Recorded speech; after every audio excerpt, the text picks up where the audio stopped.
اسمك وكليتك؟ احمد ممدوح، حقوق بنها. حلمك ايه او كان نفسك في ايه؟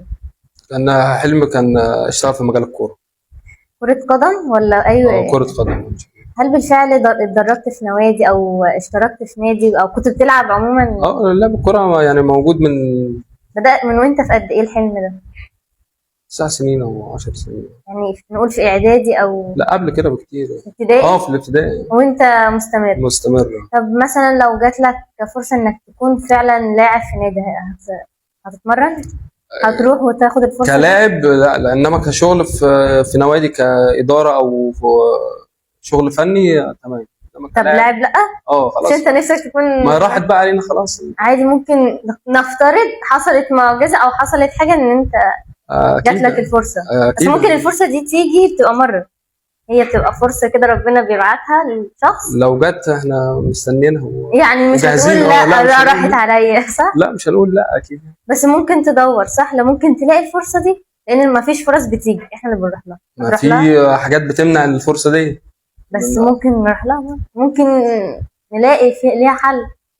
لا، ما دي حاجه ملهاش ان انت لا، مفيش حاجه. لاعب الكوره بيبقى معتمد على ايوه، في سن معين لا، غير السن معين انت لازم جسمك كامل 100%. مفيش اعاقه، مفيش حاجه بتاع، فدي بتمنع ان انت تبقى كلاعب. طب برضه نقدر نقول برضه ان مفيش حاجه مستحيله على ربنا، صح؟ اكيد. يعني ممكن جايز انها تكون باذن الله، صح؟ باذن الله. ما تفقدش حته الامل دي. لا، احنا حاطين يعني الامل موجود وبتاع، بس بنستنى الفرصه، اكيد بنسعى مين بيدعمك بقى في الحلم؟ اكيد والدي ووالدتي، يعني والدتي اكتر حاجه يعني. تحب تقول لها ايه؟ اكيد هو مفيش كلام ان هو مفيش كلام تقدر تعبر بيه يعني تقدر تقول لها شكرا انك واقفه معايا مثلا؟ اكيد الشكر ليها والوالد طبعا، يعني والدي برضو بيبقى واقف معايا، بس فاهم يعني هو بيبقى ورا الستاره، فاهم؟ ما بيبينش من ورا الكواليس. دايما لما بيشوف الحاجات دي تافهه وبتاع وكده، وركز في مستقبلك وبتاع والدنيا، بس هو من وراك ولا ومعاك في اي حاجه انت عايز تعملها. بالنسبه لحقوق، انت عايز تكون مثلا حاجه فيها؟ يعني فكرت مره انك تكون حاجه فيها كقدوه يعني وبتاع وكده، انك تكون كشغل مثلا محامي، شركات بنوك، ولا انت في منهم 2 يعني اللي نحاول نوصل لهم ان شاء الله، يعني اللي هو عدلي منصور، ويعني ده خلافا عن فريد الديب يعني كمحامي شاطر، ومستشار مرتضى منصور اكيد يعني نقدر نقول ان حقوق برضه في اهدافك، احلامك يعني موجوده. تحب تقول حاجه اخيره خالص واحنا بننهي الفيديو؟ انا احب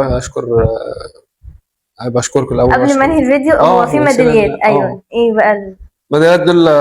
كنت واخد ميداليه في خماسي كره القدم في جامعه بقى، في البطوله اللي كانت بنها منظمه.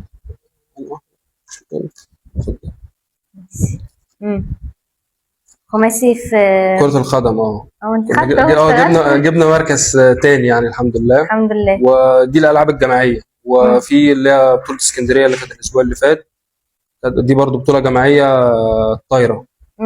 جبنا مركز تالت ان شاء الله. لا بقى، الالعاب الفرديه بقى الجري بقى.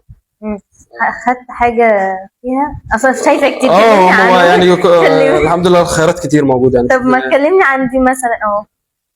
لا، دي كانت بتاعت حلوان. دي كانت جري، كانت 200 متر. دي حققت فيها مركز ثالث. ما شاء الله. ماشي، اللي بعده. تمام. انا مبسوطه بالميداليات دي بقى دي اسكندريه. محافظه الاسكندريه. كانت تبع؟ دي كانت تبع الطايره برضه. طيب، ايه تاني؟ ودي جري بقى. اعتقد هو انت مركز على الجري والقدم وكرة الطايره. الطايره دي احنا يعني داخلينها كده يعني. خدت مركز فيها كام؟ الطايره مركز اخر. والجري دي؟ الجري كان ثالث. ان شاء الله المره الجايه ان شاء الله اشوفك باذن الله اول ان شاء الله. ان شاء الله باذن الله. شكرا جدا ليك وبالتوفيق، وتاخد مركز اول في كرة القدم باذن الله السنه دي ان شاء الله.